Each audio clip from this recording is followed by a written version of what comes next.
આપનું સ્વાગત છે। ધારી તાલુકાના ચલાલા ખાતે સર્વરોગ નિદાન કેમ્પનું આયોજન કરવામાં આવ્યું। ચલાલા ગાયત્રીધામ ખાતે ભવ્ય સર્વ નિદાન કેમ્પનું આયોજન કરવામાં આવ્યું હતું, જેમાં દાંતને લગતી સારવાર તેમજ આંખના મોતિયાના કેમ્પ યોજાયા હતા, તેમજ સરકારી આયુર્વેદિક દ્વારા પણ આ કેમ્પનું આયોજન ગાયત્રીધામ ખાતે રાખવામાં આવ્યું। સમગ્ર આયોજન ગાયત્રીધામના વડા રતિદાદા દ્વારા કેમ્પ યોજાયો હતો, જેમાં આંખના મોતિયાના ઓપરેશન માટે દર્દીઓને રાજકોટ રણછોડદાસ બાપુની હોસ્પિટલ ખાતે મોકલવામાં આવ્યા હતા।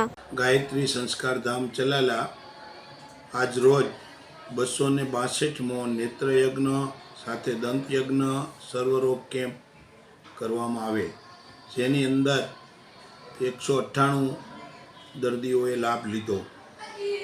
એમાં 45 દર્દીઓને મોતિયાના ઓપરેશન થશે, મણી પણ બેસાડી દેવામાં આવશે। દાંત વિભાગમાં અનેક લોકોની દાંતની સારવાર કરવામાં આવી, દાંત કાઢી આપવામાં આવ્યો, સાંદીપુરી આપવામાં આવી। સર્વરોગ કેમ્પનો પણ અનેક દર્દીઓએ લાભ લીધો। બધાને 15 દિવસની દવા આપવામાં આવી અને બધા દર્દીઓને તાવ, માથું, શરદી, ઉધરસ બધી દવા 15 દિવસની આપવામાં આવી।